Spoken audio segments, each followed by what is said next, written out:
based on your knowledge of the NFL, your areas of expertise, and the things that you've seen and done and know, when you hear Rodgers saying digging in on compensation, what does that mean, do you think? Oh, the Packers want big compensation back for a 4-time MVP. Even though, look, it's a game of chicken. They know he has to go because they're fine with him. You heard Mark Murphy's comments. You've kind of sensed around the building that, okay, it's done, because all of the other stuff. And when you go to the playoffs, you don't necessarily put up with that kind of behavior. Your tolerance for some of the stuff that he has put them through, they're not willing to go through that again. At some point, you want to reset the clock, play Jordan Love, see what it looks like, and get on with the rebuilding process. But you also don't want to give him away, even though you know you don't want him back. You want the Jets to pony up. At some point, though, the rubber meets the road, and you have to be like, okay, look, he goes. And it's funny, though, because he is following the path of Brett Favre. That's crazy. It is the craziest thing that we've ever seen. Like, as much as we thought that they didn't want to kind of have these parallel lives, they're living these parallel lives. And you're having to live it twice because now you had Brett Favre come to the Jets. I know that's your squad. Now Aaron Rodgers is going to come to the Jets. I can't believe it.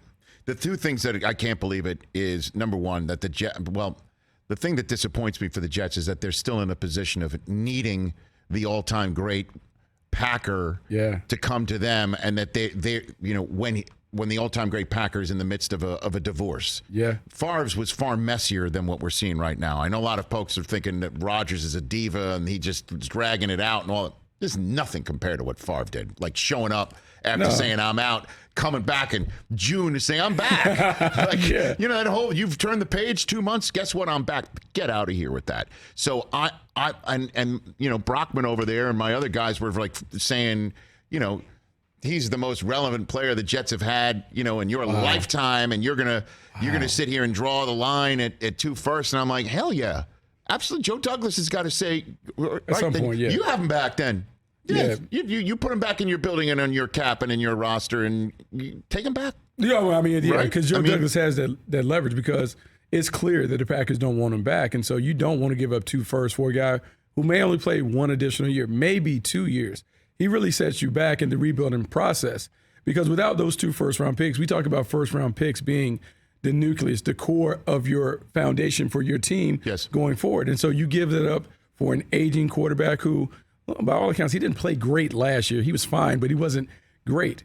The Jets going all in, you want him because he's an upgrade over Zach Wilson, and maybe he can be the mentor that Zach Wilson needs, but you don't want to give up all that compensation because now you're all in on Aaron Rodgers, and it's Super Bowl or bust in my estimation with the Jets. You have to do it. If not, the move is viewed as a failure. So you got to make sure that you don't give up too much to mess it up. So then to put a button on this, Bucky Brooks, what do you feel would be fair compensation?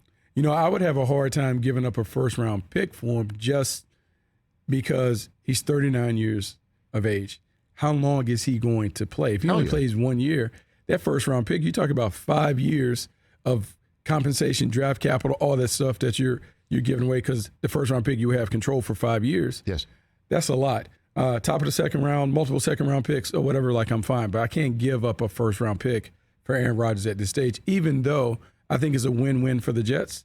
It's a win because you get a player who knows how to win. He has a young set of receivers. If he's all in, meaning he shows up at the offseason, he's willing to work with Garrett Wilson and Eli Moore and all those guys, it works. The other part, we know that Zach Wilson has always idolized Aaron Rodgers. Yes. And we've seen the picture that circulated when they scrimmaged last year, how he kind of took him under his wing and talked to him. Maybe, just maybe, Aaron Rodgers can unlock some of the stuff that Zach Wilson has inside. And so you go from Aaron Rodgers for 2 years to now a better version of Zach Wilson that maybe we haven't seen. Catch the Rich Eisen Show every single day on the Roku channel, 12 to 3 Eastern, for free.